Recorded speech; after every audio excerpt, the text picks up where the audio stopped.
Welcome to the Precocious Pod, where we explore the backgrounds, perspectives, and advice of leaders who are active in the worlds of business and philanthropy. I'm your host, Dan New, a founder of Project Precocious. Project Precocious is a community of young professionals who apply their skills to making nonprofits more successful.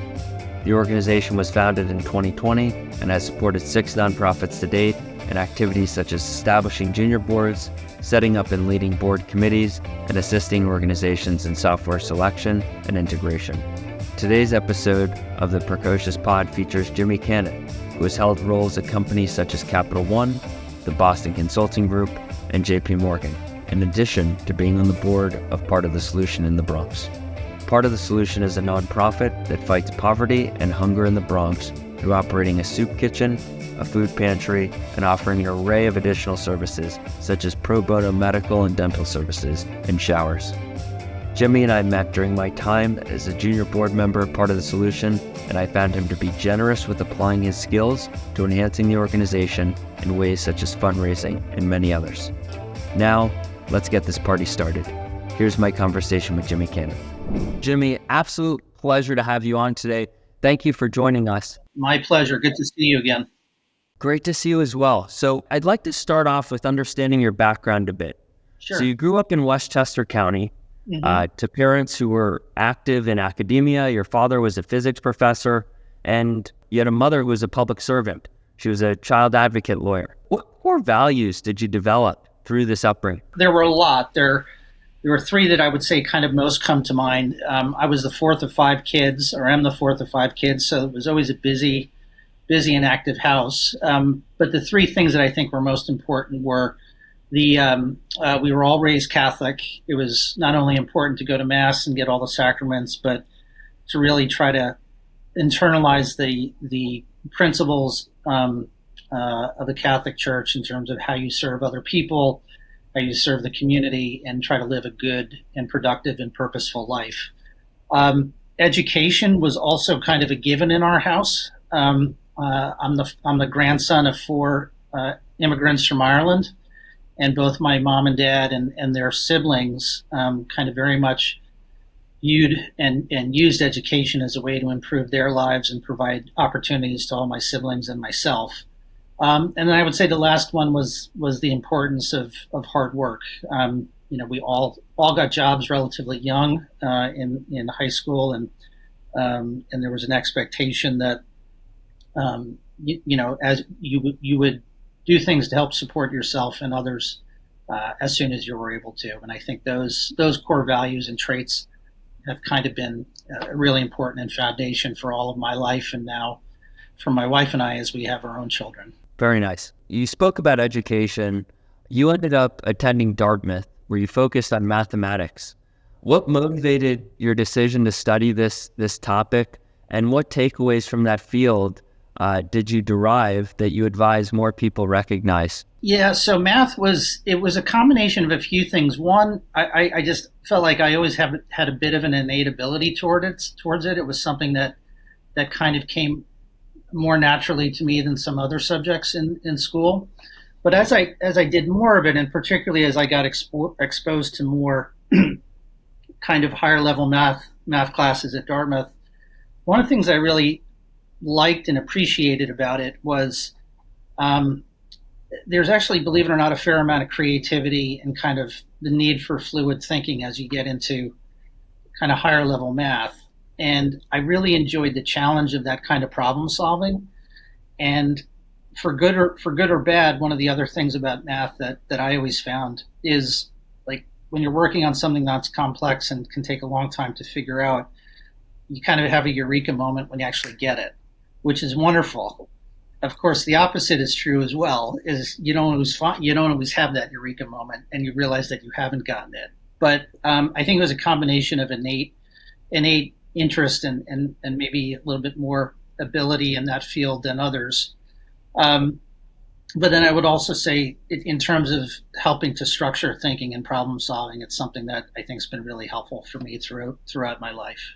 Yeah, and you seem to apply that to your professional life quite a bit. So I'd like us to now dive into that. So you graduate from Dartmouth, and your first job was at the Bank of Scotland, North America. Met Yep. your greatest mentor, and you were there for quite some time. Would be curious if this is what introduced your passion for finance. It was not something that I necessarily planned. I wound up working at Bank of Scotland, which was not kind of a natural place to wind up, but in part because I spent a term abroad in Edinburgh, Scotland, when I was in college, which was a really interesting experience. But then I did, through that kind of series of kind of coincidences and certain amount of synchronicity, I met this gentleman, Bill Hendry, who hired me and became a great lifelong friend and mentor to me. I mentioned that Susie and I, we have 4 children. We actually named our youngest name after him. So we have that kind of influence on my and Susie's life. But I would say at that point, I felt like I was getting really interesting exposure to different things. I was learning a lot, and I felt like I was working within a team of people, including Bill, that were really interested in my success and development. And it turned out to be a really great experience for me. The operation in the U.S. was a little bit smaller, but a little bit more entrepreneurial, and the boundaries weren't as strict as some other places. So I was able to get exposure to a lot of things probably much quicker than I would have at other places. Got it. So after your time at Bank of Scotland, North America, you then went to places like the Boston Consulting Group, JP Morgan, Capital One. Yeah. How have those experiences shaped your professional life and more broadly, just your leadership acumen? Yeah. So I've been really fortunate at the different places that I've worked at. BCG, I graduated from business school and was a summer intern there, and I worked there full time in their Chicago office. What I really feel so fortunate about from my time at BCG was worked with so many really talented and capable people, both at BCG but also at the clients that I worked at, and I got exposure to a number of really senior people both within BCG and at clients, and got to see and learn from them in terms of how they thought about things, what kind of how they talked about business, how they thought about different problems. And then back to some ways the math side of things that I talked about earlier. At what I saw BCG do exceptionally well is use data and analytics to help kind of structure and create solutions or potential solutions to really complicated problems. The analytics at that point, I kind of was pretty comfortable with the analytical side of the problem solving, but most every significant business problem that I've seen either at BCG or at other places, there's the science of the analytics and the data, but then there's also the art of how you prioritize, how you communicate with people internally and externally, how you build and create an environment where teams can be really effective. And the magic of when you create and build a team where there's a lot of mutual trust and mutual commitment, the team can deliver much, much more than any one person could deliver on their own. BCG was a great experience that way. JP Morgan Chase is just an exceptionally well-run organization, where again I had the privilege of working with and for a lot of exceptional people. And Capital One was very different, not in the quality of the people. The people were actually continued to be exceptional, but it was a much younger company, and had kind of created capabilities and achieved things in the marketplace, particularly on the credit card side where I worked, that were, I think, really innovative and differentiated. So I learned a lot from each one of those places. They're all very different, but in each one of them, I think it created an opportunity for me to kind of learn and develop in a different way. And it's those kind of series of learnings at those different places that I think have been really helpful as I have progressed during my career over the last over 25 years now. So you bring up this concept of team. Yeah. And I'm sure by way of that, you've worked with many young professionals. Yeah. What I skills used to be do you one. find? Yeah. Uh-huh. Yeah. So what skills do you find young professionals overlook And how would you recommend they change that? I'm not so sure there were things that I would say young professionals overlooked. I would say two things just about kind of young professionals where we are right now. My sense is that in many, many ways, young professionals come to the table after graduating from college and or business school with probably more experience and capability than people in my generation did.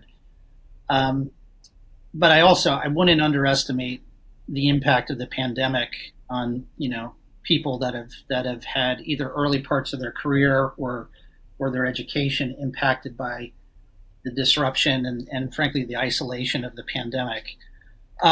So I wouldn't necessarily say I've seen anything that are lacking. What I would just offer is, if I graduated from college 25 years ago this month, and the amount of change that has taken place over the last 25 years is really hard to get your arms around.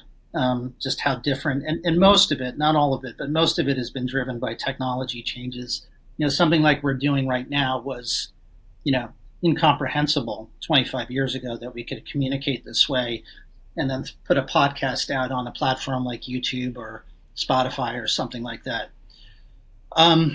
It is very, very likely that the pace of change is going to continue to accelerate. And one of the things I've always thought about in my career is as I've faced different choices or different opportunities, am I making choices that are either creating more options for myself or reducing the other number of options for myself in the future? And it's not necessarily bad to reduce the options you have going forward if you're really committed to a certain area of work and that's where you want to dedicate your career. But I think it's just very important to be proactive in thinking about that. And when I kind of view that through the lens of the amount of change that's going to take place, so much of the change is kind of very, very hard to anticipate. Like, right now there's so much talk about AI and how AI is going to change the world. I'm very confident that AI will change the world significantly. I don't have a lot of confidence in how that's actually going to happen, right? And so I've always thought about how do I, and for me it was always more important to create more options for myself. And I think the most important way to create more options for yourself is constantly be learning and learning, exposing yourself to different opportunities, different type of people, and creating skills and capabilities that are going to be valuable kind of no matter where the world heads to. So I think the world that you and your people in your generation is heading into is both very uncertain, but also very exciting. And my advice would be just be very thoughtful about the decisions you're making. Be aware of kind of what the trade-offs are, because there are always trade-offs with decisions. But I think, hopefully we're talking 25 years from now, and the amount of change that will be experienced in the next 25 years, I'm very confident will be even greater than the last 25. I remain equally optimistic. Yeah. So as we transition into more of your personal life, you seem to balance work, your family, and philanthropy pretty well. What advice would you have for someone who's interested in doing the same, has a lot on their plate, but may not know how to balance all of these different tasks? Well, I appreciate the compliment that I balance it all very well. I rarely actually feel that way. At this stage in my life, Susie and I have been married for 20 years. We have 4 wonderful children, have a busy career, and have other things like pots and other things that we want to contribute to outside of work and family. My own point of view is that the idea of I think it's very, very hard to keep everything in balance all of the time. And I try my best to be flexible and recognize that it's really hard to do everything all the time exactly the way you want it to. But I think at that point, it's very important to have your priorities as far as what is most important to you, and a compass or a set of ways to make decisions about where and when and how you dedicate your time to different things. For me, that obviously family is at the top of the list, and there are times that there's needs within the family that just have to take precedent over other things. But there often is kind of wiggle room between all those different things, and what I try to do as best as I can is be flexible and try to give myself permission to make what I believe are the best decisions at the time in terms of how I dedicate my time and energy, and if and when I make mistakes on that, which I do, and that's kind of inevitable, that learn from it, try to understand it, and move forward. If there's one piece of advice I would give is I'm not sure anybody. I'm not sure perfection is possible in that realm, because there's always more things that you could do and want to do. But do your best. Try to make the best decisions you can, and make sure you're spending the time on the things that you think are really, really important. Noted. So now to philanthropy. Yep. It was mentioned that you're on the board of Part of the Solution in the Bronx, which is where we met. Yep. You started your involvement there in 2019. How did you get involved in the organization, and what's kept you involved? Yeah, so there are a few things that kind of really that Susie and I really gravitated towards POTS. The first is, as I shared, my grandparents were all immigrants from Ireland, and they came to this country in the late 20s and early 30s, and didn't really have a lot. And it was organizations like POTS and the Catholic Church that at times helped sustain them and the families that my parents grew up in. My dad in particular grew up in the South Bronx. POTS is about 5 to 10 miles north of where he grew up. So there was a connection there. Another connection was the church that we go to here in Rye, New York, was an initial kind of supporter of POTS and has been a very significant contributor from there on. Susie and I actually got involved in supporting POTS well before I joined the board. We just always found it it's a wonderful group of people doing great work for people in need. And kind of the mission of POTS is to help people move from crisis to stability to self-sufficiency, and helping in that goal is something that we've always really enjoyed. I joined the board at a time when we had all our children at that point and a little bit more free time, and it's just something I've really enjoyed being a part of. It's a wonderful group of people, and every time I'm involved with POTS, and Dan, I'm sure you've had this experience. It's just, you feel like you are making a real difference for people, and they're making a real difference for you. It's just a wonderful community where I do think, everybody that invests time and energy, be it a volunteer, a staff member, a client, anybody, leaves better off than they came. So we dug into your professional life a bit earlier in the pod. Now we're talking about philanthropy. Curious about how you intersected those two things. So the skills that you have and being on the board of this organization. Well, there were a few things. So I've been on the board now for about 4 years. I was, not long after I joined, there was a kind of a collective belief amongst the board that it was time to do another strategic review, which I think had happened about 5 years previously, which I kind of felt a natural affinity to, given my experience at BCG. And through some existing relationships I have with them, I was able to, BCG was very generous to kind of do a strategic review for us pro bono, which was really valuable and really generous for them. And then as I kind of got in to learn more about the organizations and the different opportunities, it kind of felt like a natural place for me to dedicate more of my time and energy was in the development side. POTS we're about to kick off a very significant capital raise as the organization continues to expand and hopefully improve the range of services that we provide to our clients. And that felt very natural given a lot of what I've done in my career is around business development and creating,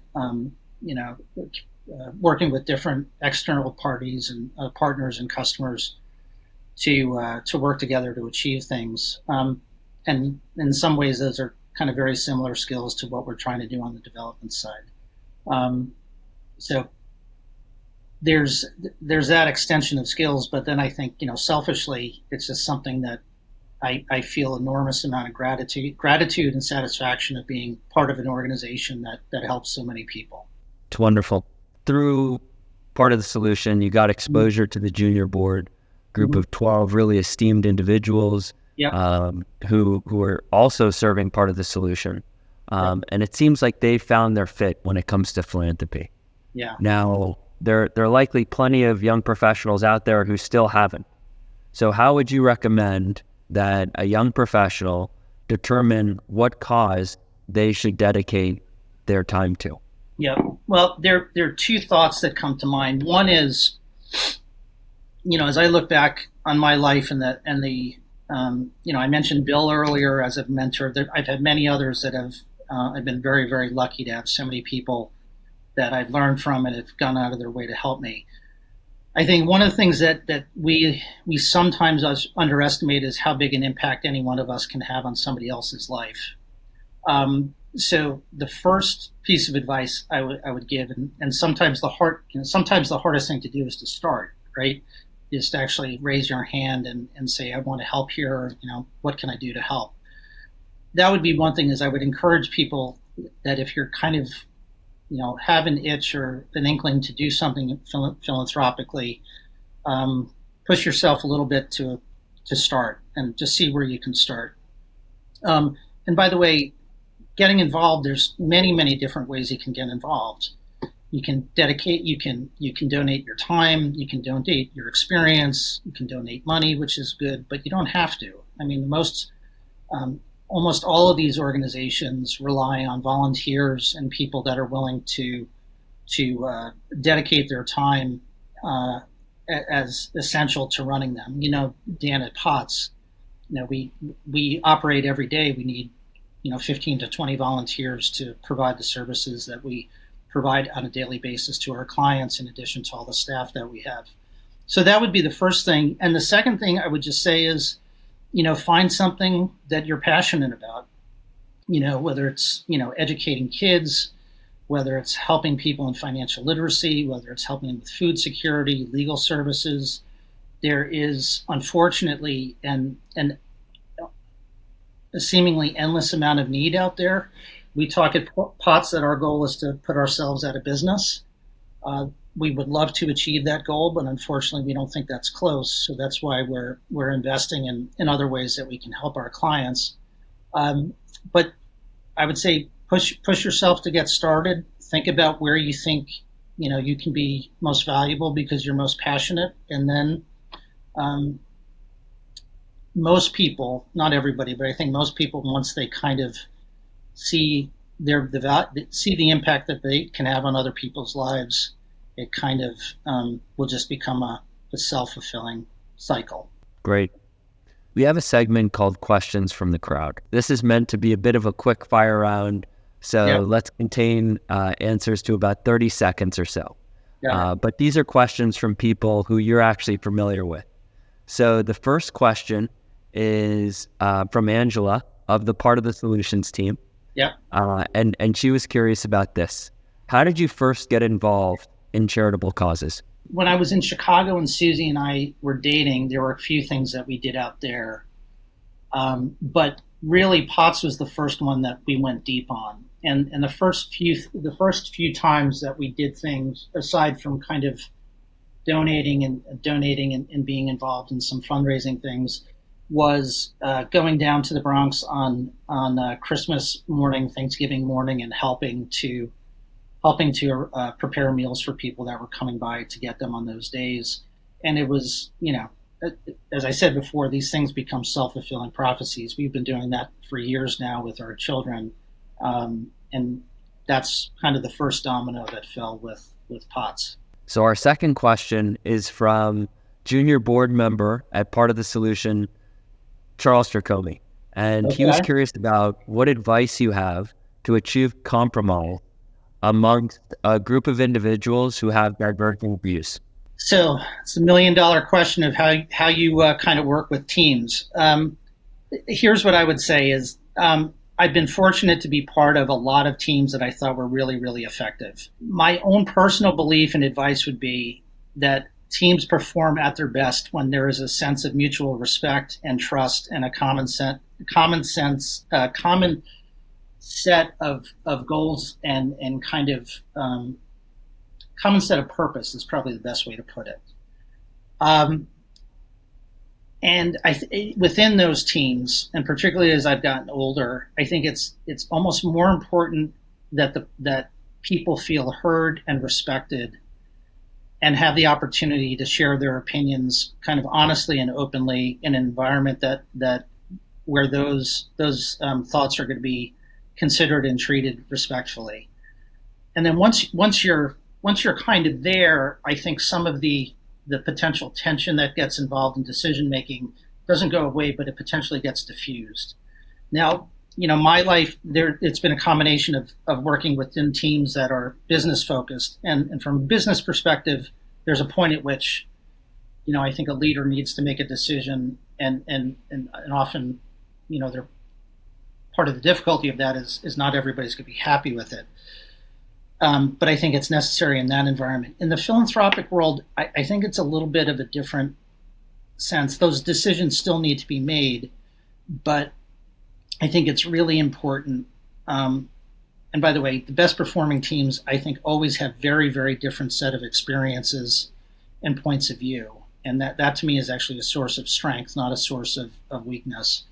The other thing I would share is, I think it's important that once you kind of get to that place of a team that's listening and working with each other, I think at that point it becomes much easier to see, other people's points of view, respect them, and at that point, I think it comes down to how do you kind of do your best within the team to align on what's most important now, with an idea of kind of how you're going to do other things in the future.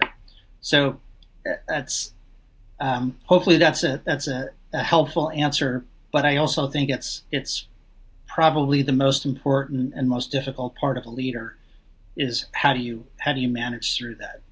Excellent. Well, Jimmy, really cannot thank you enough for joining us today, and we look forward to more people understanding what POTS is about, Part of the Solutions about through this podcast, and learning from your experience. On behalf of the team at Project Precocious, thanks for tuning in. I'd like to thank the following folks for being influential to Project Precocious and our podcast. Mark Miller, the former Part of the Solution chairman, taught me the importance of really getting to know the people behind the nonprofits he served, from the person sweeping the floors to the CEO. David Rubenstein, one of the founders of the Carlyle Group and host of the David Rubenstein Show, for his expertise in interviewing that I hope one day I develop. Part of the Solution in the Bronx, which is a nonprofit that is fighting poverty and hunger, and during 2022 served 3.2 million meals and supported 37,000 individual clients. Lastly, my two partners at Project Precocious, Jacob Posada and Grant Gilbert,